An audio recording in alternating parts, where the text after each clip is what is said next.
أما بعد فأعوذ بالله من الشيطان الرجيم بسم الله الرحمن الرحيم وربك فكبر صدق اللہ العظیم۔ تمام قسم کی تحمیدات، تمجیدات، تکبیرات، تقدیسات اور تحلیلات اللہ رب ذوالجلال والاکرام کے لیے، بے شمار لا تعداد انگنت بے حد حساب درود و سلام سرور کائنات امام الانبیاء خطیب الانبیاء احمد مجتبی حضرت محمد الرسول اللہ صلی اللہ علیہ وسلم کے ذات مقدسہ مطہرہ پر بے شمار رحمت نازل ہوں، اہل بیت پر، صحابہ کرام پر، تابعین اعظام پر، اولیاء کرام پر اور ائمہ کرام پر۔ حمد و ثنا کے بعد یہ جو آیت مبارکہ میں نے تلاوت کی ہے سورہ مدثر کی 30 آیت ہے، یا ایھا المدثر قم فانذر وربک فکبر۔ یہ آیت اصل میں اس وقت نازل ہوئی جب رحمت کائنات صلی اللہ علیہ وسلم پر پہلی وحی نازل ہو چکی تھی، اور اس کے بعد ایک دورانیہ، ایک فترہ، ایک عرصہ تک اس میں مختلف روایات ہیں کتنا وقفہ تھا، تقریباً 3 سال تک کوئی وحی نازل نہیں ہوئی تھی، اور اس کے بعد جو سب سے پہلی وحی نازل ہوئی ہے وہ یہی آیات تھی۔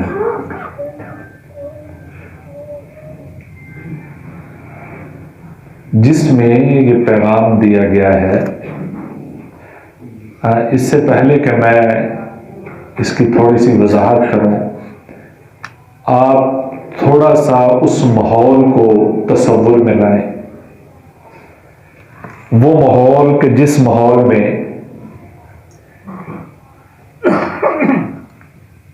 دین کی بات کرنا مشکل ترین، ناممکن ترین کام تھا۔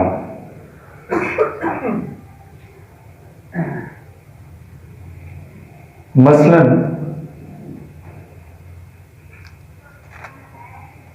ہمارے ایک دوست ہیں، وہ یعنی بہت ساری باتیں اب ذہن میں آ چکی ہیں کہ اس کو میں کس طرح ایکسپلین کروں۔ کہتے میں نکاح پڑھانے گیا، وہ ایک مسجد کے صدر صاحب کا وہ شادی خانہ آبادی کا سلسلہ تھا، تو انہوں نے مجھے بلوایا کہ آپ نے نکاح پڑھانا ہے۔ نکاح پڑھا دیا تو انہوں نے کہا قاری صاحب اب آپ اگر کوئی کام ہے تو جا سکتے ہیں، یہاں ایک سلسلہ شروع کرنے لگے ہیں جو آپ کی شایان شان نہیں ہے، یعنی اس میں ناچ گانا، مختلف چیزیں، جو بھی دنیا کی چیزیں اب تک رائج ہیں وہ ساری کرنے لگے ہیں۔ کہتے میں بڑا پریشان ہوا کہ اگر ہمارے مذہبی طبقے کی یہ حالت ہے تو ہم عوام کو کیسے روک سکتے ہیں؟ یعنی اس طرح کا ماحول ہو، شادی ہو رہی ہو، وہاں پہ ناچ گانا، جو بھی بکواسات ہو سکتی ہیں وہ ہو رہی ہوں، اس دوران کسی کو کوئی تبلیغ کرنی ہو تو کتنا مشکل کام ہے۔ اس مثال سے سمجھ لیں، ہمارے معاشرے میں جہاں پہ ہم مسلمان بستے ہیں، مسلمانوں کی آبادی ہے، کتنا مشکل کام ہوگا۔ وہ کہیں گے چل بابا بیٹھ جا کے، یہ خوشی کا موقع ہے، بہت طرح کی باتیں سننا پڑے گی۔ لیکن وہ ماحول جنہوں نے دین کی کوئی بات ہی نہیں سنی تھی، وہ شرک کی اتھاہ گہرائیوں میں گرے ہوئے تھے، وہ جو اللہ کو ایک ماننے کے لیے کسی بھی طرح تیار نہیں تھے، ان کو تبلیغ کرنے کا حکم ان آیات میں آیا ہے۔ یا ایھا المدثر قم فانذر، اٹھیے اے پیغمبر، ڈرائیے ان کو۔ ہم یہ لفظ پہ غور کریں، ان حالات پہ غور کریں، یہ کتنا بڑا حکم دے دیا گیا ہے۔ یہ اکیلا میں ہوں، تنہا، حضرت محمد رسول اللہ صلی اللہ علیہ وسلم تنہا ہیں، اور ان کو حکم دینا ہے، ڈرانا ہے، تبلیغ کرنی ہے، ایک اللہ کی طرف لے کر آنا ہے، قم فانذر، کتنا مشکل کام ہے، اٹھیے ان کو ڈرائیے۔ ان حالات میں پھر اللہ نے کہا وَرَبَّكَ فَكَبِّرْ، اور اپنے رب کی بڑائی بیان کیجیے، اپنے رب کو بلند تر بیان کیجیے، اس کی شان بیان کیجیے۔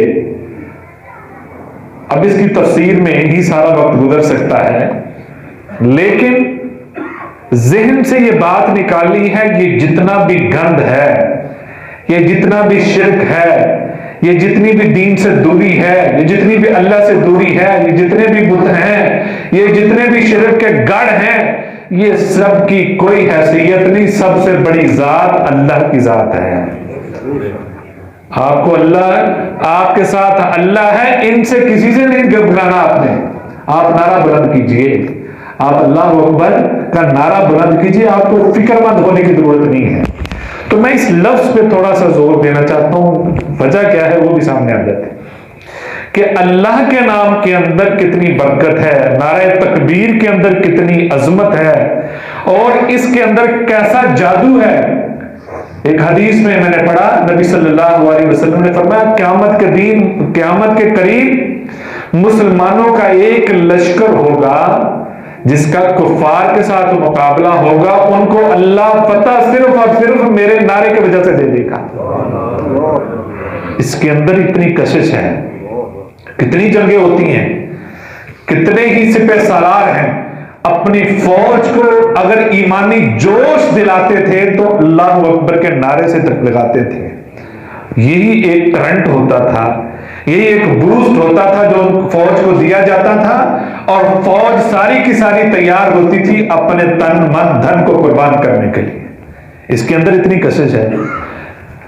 وہ الگ بات ہے کہ ان لفظوں کی ہمارے ہاں اب کوئی ویلیو نہیں ہے، کیونکہ ہم اس کی ہیبت کو نہیں سمجھتے۔ اس کے اندر جو ایک عظمت ہے، جو بڑائی بیان کی ہے، جو کبریائی بیان کی گئی ہے، اس کو نہیں ہم سمجھتے۔ اب اذان ہوتی ہے تو اس وقت یہ اللہ اکبر سے کیوں آغاز ہوتا ہے؟ اس لیے ہوتا ہے کہ تمہارا کاروبار بڑا نہیں ہے، اللہ کی ذات بڑی ہے۔ تمہارا خاندان بڑا نہیں ہے، اللہ کی ذات بڑی ہے۔ تمہارے بیوی بچے بڑے نہیں، اللہ کی ذات بڑی ہے۔ تمہاری مصروفیات بڑی نہیں، اللہ کی ذات بڑی ہے۔ تمہارے کام جتنے بھی اہم ہو، تمہاری ڈیوٹی جتنی بھی اہم ہو، یہ بڑے نہیں، اللہ کی ذات بڑی ہے۔ سب کچھ چھوڑ کے اللہ کی طرف آ جاؤ۔ اور اس لیے پھر ہم تکبیر کا آغاز بھی اس سے کرتے ہیں، اللہ اکبر سے۔ نماز کے اندر اگر ہم نماز کے اندر داخل ہوتے ہیں تو تکبیر تحریمہ کے ساتھ ہوتے ہیں، اللہ اکبر، اور اس طرح ہم کھڑے ہو جاتے ہیں، اللہ ہر چیز سے ہاتھ کھڑے ہیں، تیرے سامنے میں کچھ نہیں ہوں، تیرے سامنے میں مٹی سے بنا تھا، مٹی ہی ہونے لگا ہوں، مٹی میں ہی سر رکھنے لگا ہوں، میری کوئی حیثیت نہیں ہے۔ اللہ اکبر، بار بار ہاتھ کھڑے کرتے ہیں، اللہ تو سب سے بڑا ہے، بار بار تکبیر بلند کرتے ہیں، اللہ تو سب سے بڑا ہے۔ میری نماز بھی کچھ نہیں، میری عبادت بھی کچھ نہیں، میرا کوئی کام نہیں، یہ تو چھوٹی چھوٹی ایک میری جو ٹوٹی پھوٹی عبادت ہے، یہ تیری شایان شان نہیں ہے، تو ہی سب سے بڑا ہے، تو قبول کر لے گا، تجھے بھی پوچھنے والا نہیں ہے۔ اور پھر قربانی کرتا ہے بندہ، قربانی کرتے وقت جانور کو ذبح کرتا ہے، اور اس کا نام قربانی ہے۔ اور قربانی جو ہوتی ہے، اس لفظ پہ غور کر لیں تو سمجھ آتی ہے کہ یہ تو بذات خود قربانی ہے، اس میں التجائیں کیسی؟ وہاں بھی یہی التجا ہے، اللہ یہ قربانی میری کوئی قربانی نہیں، تیری ہی ذات سب سے بڑی ہے، اللہ تیری ہی ذات سب سے بسم اللہ اللہ اکبر، تیرے نام سے میں ابتدا کرتا ہوں، تیرا ہی نام سب سے بلند ہے، میری یہ عبادت بھی کوئی بڑی نہیں ہے۔ لوگ حج پہ جاتے ہیں، چکر لگاتے ہیں، پیسہ خرچ کرتے ہیں، اپنے گھر بار کو چھوڑتے ہیں، اپنے وطن کو چھوڑتے ہیں، اپنی مصروفیات کو چھوڑتے ہیں، اور وہاں اللہ کے گھر میں جاتے ہیں، اس گھر کا طواف کرتے ہیں، ایک ایسا لباس جو سب کے لیے یکساں لباس ہے، فقیرانہ انداز میں وہ اس طرح گھوم رہے ہیں۔ آپ دیکھیں کسی بھی جگہ کوئی بندہ گھوم رہا ہو، ایک ہی گلی میں دوسرا چکر لگا لے تو گلی والے اکٹھے ہو جائیں گے، تجھے کیا مسئلہ بھائی؟ 3-4 چکر لگائے گا تو لوگ کہیں گے اس ذہنی توازن ٹھیک نہیں ہے۔ لیکن وہ اللہ کا گھر ہے، اس میں 7 چکر لگانے ہیں اور 7 دوسری طرف لگانے ہیں۔ اس کا مطلب کیا ہے کہ یہ اللہ اشد حبا للہ، یہ بندہ اللہ کی محبت میں پاگل ہے اور اس میں ہی مگن ہے، اللہ کی محبت میں اپنے آپ کو ختم کر چکا ہے۔ اشد حبا للہ، اللہ کی محبت سب سے اہم ہے، سب سے زیادہ ہونی چاہیے۔ اور وہاں بھی لبیک اللہم لبیک، اللہ کا نام بلند کرتا ہے۔ اللہ میرا یہ سفر بھی کچھ نہیں، میرا یہ پیسہ خرچ کرنا بھی کچھ نہیں، میرا پردیس میں آنا بھی کچھ نہیں، بیوی بچوں کو چھوڑنا بھی کچھ نہیں، وطن کو چھوڑنا بھی کچھ نہیں، تیرے سامنے یہ بھی سب کچھ نہیں، اللہ تو ہی سب سے بڑا ہے۔ اللہ اکبر۔ جب بندہ سوچ کے لبیک اللہم لبیک کہتا ہے تو اس کا اندر ہل جاتا ہے، رونگٹے کھڑے ہو جاتے ہیں۔ اللہ سب کو توفیق دے وہاں پہ یہ نعرے بلند کرنے کے۔ اللہ اس گھر کو دوبارہ سے پہلے کی طرح آباد فرما دے اور ہمارے دلوں کو بھی وہاں جا کر آباد کر دے، روشن کر دے۔ تو اس نعرے کے اندر اتنا جادو ہے، اتنی کشش ہے، اتنا ایمان بڑھتا ہے اگر بندہ اس معنی کو سمجھ لے، اللہ اکبر کو سمجھ لے۔ اور ہمارے ہاں اتنی دفعہ دن کے اندر اللہ اکبر کا نعرہ بلند ہوتا ہے، کوئی اثر نہیں ہوتا۔ لگتا ہے اس سے بڑا کوئی جادو ہو چکا ہے ہم پہ۔ وہ جادو ہے دنیا کی محبت کا، وہ جادو ہے دنیا کی طرف جو ہے رجحان کا۔ اس وجہ سے ان آوازوں سے کوئی فرق نہیں پڑتا۔ والذین آمنوا اشد حبا للہ، سب سے زیادہ محبت اللہ کی ہونی چاہیے۔ یعنی جس چیز کا دماغ کے اندر کوئی رجحان چل رہا ہوتا ہے، جس طرح سوشل میڈیا پہ ٹرینڈ چلتا ہے نا، دماغ کے اندر بھی ایک ٹرینڈ ہوتا ہے۔ یعنی جن دنوں میں جو مصروفیت ہوگی یا جو کام بھی وہ کرنا چاہتا ہوگا، کسی مجلس میں بیٹھے گا اس کا ذکر ضرور کر دے گا۔ یعنی جو بھی اگر گھر تعمیر کر رہا ہے تو کسی نہ کسی مجلس میں بیٹھا ہوگا، کسی نہ کسی حوالے سے وہ ضرور کام اس کا ذکر کر دے گا، اس کا کیا ریٹ ہے، اس کا کیا ریٹ ہے، یہ اس طرح ہونا چاہیے، یہ اپنا تجربہ شیئر کرے گا، کیونکہ ان دنوں میں اس کا لگاؤ مکان بنانے میں ہے۔ یا کوئی کاروبار کرتا ہے تو اس کاروبار کا ذکر کرے گا، جس طرح کا بھی اس کا ماحول ہوگا یا جس چیز کی ترجیح اس کے دماغ میں ہوگی، اس کا کہیں نہ کہیں وہ ذکر اپنی مجلس میں ضرور کر دے گا، اس کی زبان پہ وہ اس چیز کا ذکر ضرور آ جائے گا۔ اور اگر وہ اللہ سے محبت کرتا ہوگا تو اس کی کوئی مجلس اللہ کے ذکر کے بغیر نہیں ہوگی۔ اگر اللہ سے محبت کرتا ہے، والذین آمنوا اشد حبا للہ، اگر وہ اللہ سے محبت کرنے والا ہے تو کوئی مجلس، کوئی بات اللہ کے نام کے بغیر اس کی نہیں ہوگی۔ اور ہماری کتنی ہی مجلسیں ہیں جہاں اللہ اور اس کے دین کا کوئی ذکر تک نہیں آتا۔ اس کا مطلب کیا ہے؟ ہم اللہ کی محبت میں زیادہ نہیں ہیں، یہ تو مجبوری میں پھنسے ہوئے ہیں ہم، لگتا ہے ہم ایک جدی پشتی جس کو مسلمان کہتے ہیں وہ ہیں۔ لہذا حضرت عبداللہ بن عمر رضی اللہ تعالیٰ کا مشہور واقعہ کہ اس سفر میں اپنے ساتھیوں کے ساتھ آ رہے تھے تو ایک جگہ پڑاؤ کیا، گرمی بڑی شدید ہے، اس شدید گرمی میں کھانا کھانے لگے تو ایک چرواہے کو دیکھا اور اس کو آواز دی کہ بھائی آ جاؤ کھانا کھا لو۔ عرب لوگ اپنے ساتھ دوسروں کو ملا لیتے ہیں، ہمارے ہاں تو یہ ہوتا ہے نا کہ جب کھانا کھانے لگے تو کوشش ہوتی ہے کوئی قریب نہ ہی آئے، اگر آ رہا ہے تو ہم تھوڑا ویٹ کر لیں، جب جائے گا تو پھر ہی کھانا کھائیں گے۔ وہ کھانا کھاتے دوسروں کو بھی دعوت دیتے ہیں، شریک کرتے ہیں۔ تو حضرت عبداللہ بن عمر کو اس نے چرواہے نے جواب دیا، اتنی گرمی میں کہ میرا روزہ ہے، میں نے کھانا نہیں کھانا۔ پہاڑوں کے اوپر سنگلاخ پہاڑیاں ہیں اور عرب کی گرمی، اس گرمی کے اندر اس نے کہا میرا روزہ ہے۔ حضرت عبداللہ بن عمر صحابی رسول ہیں جن کے بارے میں یہ آتا ہے کہ وہ ایک قدم بھی سنت کے بغیر نہیں اٹھانا پسند کرتے تھے، اور انہوں نے کہا یہ عجیب بندہ ہے، اتنی گرمی میں روزہ ہے، ہمارا بھی روزہ نہیں۔ انہوں نے کہا ذرا چیک تو کریں اس کا ایمان۔ تو انہوں نے کہا بھائی یہ اتنی ساری بکریاں ہیں، ایک بکری مجھے دے دو، ہم کھا لیں گے، رستے میں ہمیں ضرورت ہے۔ اس نے کہا بھائی میں مالک نہیں ہوں، میں چرواہا ہوں، میں ملازم ہوں۔ حضرت عبداللہ بن عمر نے آزمانے کے لیے پھر کہہ دیا بھائی اتنی بکریاں ہیں، مالک کو جا کر نام بھی بتایا، اس کو نہیں سمجھ آنی، اس کو یاد بھی نہیں ہونا کہ بکریاں اتنی ہیں۔ اگر وہ گنی ہوئی ہیں اور ان کو پتہ بھی چل جائے تو کہہ دینا کہ بگیاڑ آیا تھا اور اس نے جو ہے نا ایک بکری جو ہے نا وہ ہڑپ کر لی ہے. تو اس بندے نے ایک لفظ بولا, اس نے کہا, حضرت عبداللہ بن عمر کی رضی اللہ تعالیٰ کی طرف دیکھ کر کہا فَأَيْنَ اللَّهُ, تو اللہ کہاں ہے.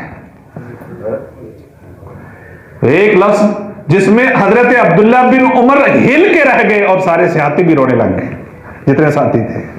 فَأَيْنَ اللَّهُ, تو پھر اللہ کہاں ہے. یعنی اتنی پاور اس لفظ کے اندر. حضرت عبداللہ بن عمر نے پتہ پوچھا, جہاں جس کا مالک, جو مالک تھا اس کے پاس گئے اور کہا بھئی یہ بکریاں بھی میں خریدنا چاہتا ہوں, یہ جو چرواہا ہے یہ بھی خریدنا چاہتا ہوں. بکریاں بھی خریدی اور وہ غلام بھی خریدا اور بکریاں اس غلام کو دی آزاد کر. اس لفظ کے اندر اتنی پاور ہے. وہ ایک عورت جو بند کمرے میں اپنی بیٹی سے کہہ رہی تھی کہ بیٹا دودھ میں پانی ملا لو, بیٹا دودھ میں پانی ملا لو, اس نے کہا یہ حکومت اب کی حکومت نہیں, یہ حکومت عمر فاروق رضی اللہ تعالیٰ کی ہے. یہ حکومت عمر فاروق کی ہے, یہاں پہ دو نمبری نہیں ہو سکتی. انہوں نے کہا عمر فاروق کون سا دیکھ رہا ہے. اس نے کیا کہا تھا, عمر کا رب تو دیکھ رہا ہے, عمر کا رب تو دیکھ رہا ہے نا. اتنی پاور. حضرت اتفاق ایسا ہے کہ حضرت عمر فاروق رضی اللہ تعالیٰ عنہ باہر سن رہے ہیں, گشت پہ تھے, نشان لگا دیے. اللہ نے اس آواز کو ایسا سنا, اسی لڑکی کو عمر فاروق کی بہو بنا دیا, رشتہ لے کر آ گئے.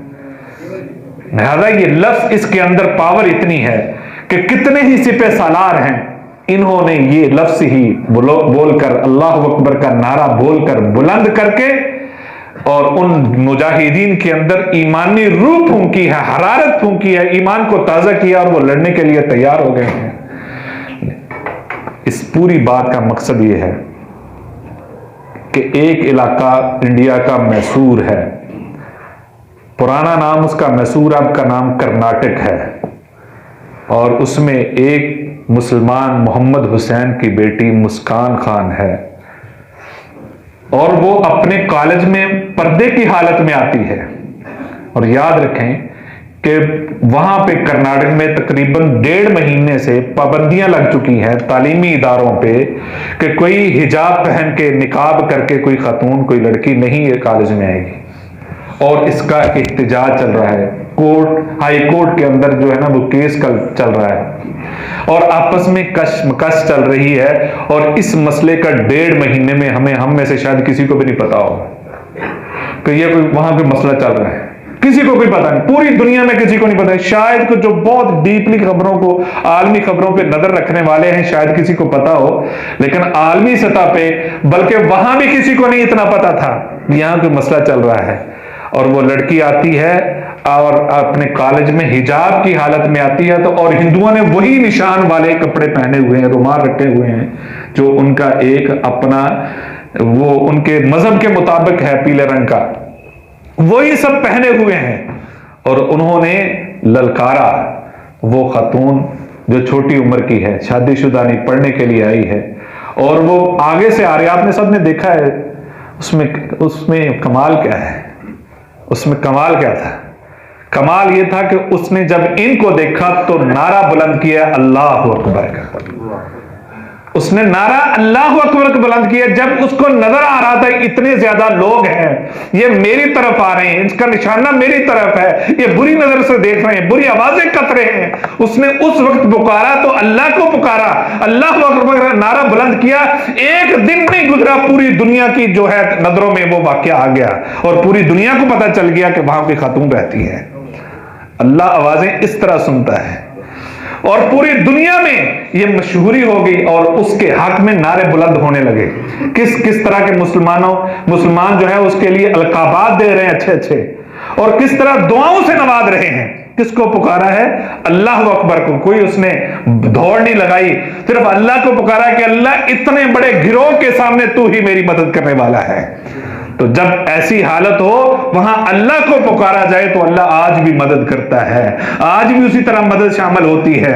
وہ آپ سنتے ہیں محمد بن قاسم کو ایک خاتون نے آوازہ بلند کیا تھا، وہاں سے آواز سن کے آ گئے تھے، اللہ نے آواز پہنچائی۔ معتصم کے دور میں بھی ایسا ہی ہوا ہے، آج بھی اگر اللہ کو پکارا جائے اللہ فوراً سنتا ہے۔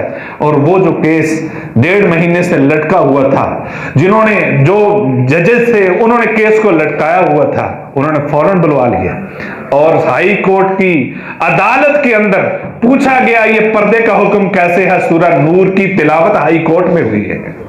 کس وجہ سے؟ ایک نعرے کی وجہ سے۔ ایک وہ نعرہ لگ رہا ہے، دوسرے ملکوں کے اندر خواتین نقاب اوڑھنے کے لیے اپنی جدوجہد کر رہی ہیں، یہاں 8 مارچ آئے گا، یہاں خواتین اپنے کپڑے اتارنے کے لیے جدوجہد کر رہی ہیں۔ یہ کیسا ملک ہے؟ یہاں کوششیں کس کے لیے ہو رہی ہیں؟ اس لیے کہ ہمیں بے پردہ کیا جائے، کوئی روکنے والا نہ ہو، کوئی ٹوکنے والا نہ ہو۔ یہاں کوئی اس طرح کے واقعات ہو جس طرح مینار پاکستان میں خواتین ٹک ٹاکر تھی، اس طرح کے واقعات رونما ہوتے ہیں۔ اور جہاں آزادی نہیں وہاں خواتین کی حالت دیکھیں کیا ہے، وہ کس طرح کوششیں کر کے تعلیم حاصل کر رہی ہیں۔ اور اس نے خود انٹرویو میں کہا صرف ایک کپڑے کے ٹکڑے کی وجہ سے، جو ہم صرف وہ کہتے ہیں کہ ادھر نہ رکھو ادھر رکھو، اس وجہ سے ہماری تعلیم میں رکاوٹ آ رہی ہے، صرف ایک کپڑے کی وجہ سے۔ وجہ یہ نہیں ہے، وجہ اسلام ہے کہ یہ حکم کس کا مان رہے ہیں، یہ حکم کس کی ماننے والے ہیں۔ لہذا یہ اللہ کو پکارا جائے، اور اللہ کو جب ایسے حالات ہوں، آج بھی اللہ کو پکارا جائے تو اللہ آواز کو سنتا ہے، لیکن جب اللہ کو چھوڑ دیا جائے، اللہ کی طرف اللہ کو ہم نے کبھی یاد ہی نہ کیا ہو، اور بار بار اللہ کی طرف سے آوازیں بلند ہو رہی ہوں، ہم اس کی طرف توجہ ہی نہ کریں، وَمَنْ أَعْرَضَ عَنْ ذِكْرِي فَإِنَّ لَهُ مَعِيشَةً ضَنْكًا، جب اللہ کی طرف کوئی توجہ نہیں کرتا تو اللہ بھی ان کی طرف توجہ نہیں کرتا، اور قیامت کے دن انہی لوگوں کو اللہ اندھا کر کے اٹھائے گا۔ وہ کہیں گے اللہ ہم تو دنیا میں دیکھتے تھے، اب کیا ہوا؟ اللہ کہے گا جو مجھے بھول جاتا ہے میں بھی اس کو بھلا دیتا ہوں۔ لہذا ہمیں اپنے معاشرے کو گہری نظر سے دیکھنا چاہیے، اور معاشرے میں جو ہو رہا ہے، جو غلط ہو رہا ہے، غلط کو غلط کہنے کی ہمارے اندر جرت ہونی چاہیے۔ جس طرح کہ نبی صلی اللہ علیہ وسلم کو وَرَبَّكَ فَكَبِّرْ اس دور میں آواز بلند کرنے کے لیے کہا گیا تھا جس دور میں ہر طرف کوئی اللہ کا نام لینے والا نہیں تھا۔ اب تو ہر طرف اللہ کو پہچاننے والے بھی موجود ہیں، صرف بے حسی ہے، اس بے حسی کو دور کرنے کے لیے ہم بھی اپنا کردار ادا کریں گے، اور یہ ہماری ذمہ داری ہے۔ اللہ نے حکمن یہ نازل کیا، حکم ربک فکبر، یہ آپ نے اللہ کا نام بلند کرنا ہے، اللہ کے دین کو بلند کرنا ہے۔ جہاں اللہ کی نافرمانی ہوتی ہے وہاں آپ نے اپنا کردار ادا کرنا ہے، یہ اللہ کی طرف سے آرڈر ہے، یہ ہمارے لیے آپشنل نہیں ہے، یہ آرڈر ہے، اللہ کا حکم ہے، یہ کرنا ہی پڑے گا۔ نہیں کریں گے تو پھر یہ آپ کو پتہ ہی عذاب نازل ہو رہے ہیں، کس طرح کے عذاب نازل ہو رہے ہیں۔ ہم پھر اس طرح کی چیزوں میں ملوث ہوں گے، ہمارے اوپر اس طرح کی آزمائشیں ضرور آئیں گی، وہ اسی لیے آتی ہیں کہ ہم نے اللہ کے حکم کو بلا دیا ہے۔ اور دیکھیں حیا 14 فروری آئے گا، کیا صورتحال ہے، ہمارے نوجوان کس طرف جانے، جو بے راہ روی کی چیز ہوگی اس کی طرف نوجوان بھاگ کے جاتے ہیں۔ جس طرح کہ میں نے ذکر بھی کیا تھا، وہ جو اس میں ہوا تھا، مینار پاکستان میں واقعہ ہوا، 400 نوجوان گھروں سے نکلے ہیں، کس کے لیے؟ اس خاتون نے بلایا تھا، اس خاتون کی عزت کی حفاظت کے لیے نکلے تھے، یہ ہمارے ملک سے نکلے ہیں نا، 400 سے زائد نوجوان نکلے ہیں کہ اس نے ایک ٹویٹ کی ہے کہ میں مینار پاکستان جا رہی ہوں اس کو دیکھنے کے لیے۔ یہ تو ہماری حالت ہے، جبکہ اسلام نے بنیادی طور پر حیا کو، شرم و حیا کو جو ہے نا وہ بنیاد میں شامل کر دیا ہے۔ کتنی بنیاد ہے، کتنی بنیاد ہے، اتنی بنیاد ہے کہ جب کسی کنواری لڑکی کا نکاح ہو رہا ہو اور اس کے والدین یا نکاح کروانے والا اس سے پوچھے کہ آپ کو قبول ہے، وہ آگے سے ہاں کا لفظ بھی نہ بولے، وہ خاموش رہے، اس کا نکاح ہو جائے گا۔ یعنی اتنا بھی اسلام نے نکاح کہ وہ ہاں بولے یہ اچھا نہیں لگتا، یہ ہاں بولنا عورت بولے یہ اچھا نہیں لگتا کنواری کے لیے، وہ خاموشی ہی اس کی نکاح مانا جائے گا اور ہاں تسلیم کیا جائے گا۔ نبی صلی اللہ علیہ وسلم نے فرمایا اذا لم تستحی فاصنع ما شئت، جب حیا نکل جاتا ہے تو ہر چیز نکل جاتی ہے، کچھ بھی باقی نہیں۔ الحیا والایمان قرینا، ایمان اور حیا دونوں اکٹھے ہیں۔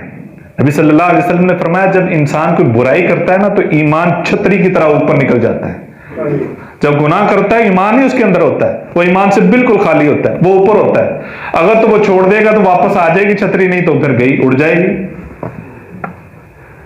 الایمان والحیا قرینا، دونوں کو اکٹھا کر دیا گیا ہے، جب ایک نکل جائے دوسرا نکل جاتا ہے، جب حیا نکل جائے ایمان نکل گیا، جب ایمان نکل گیا حیا نکل گیا۔ نبی صلی اللہ علیہ وسلم نے فرمایا کہ جس میں فحش گوئی آ جائے، فحاشی آ جائے جس کام میں، وہ کام عیب دار ہو جاتا ہے، وہ معاشرہ عیب والا ہو جاتا ہے، وہ لوگ عیب دار ہو جاتے ہیں، وہ شہر عیب دار ہو جاتے ہیں، وہ ملک عیب دار ہو جاتے ہیں۔ جس میں فحاشی ہوتی ہے اور جس میں حیا ہوتا ہے اللہ اس کو خوبصورت بنا دیتا ہے۔ فیصلہ ہم نے کرنا ہے۔ وَرَبَّكَ فَكَبِّرْ، اللہ کے دین کو پھیلانا ہماری ذمہ داری ہے۔ وآخر دعوانا الحمدللہ۔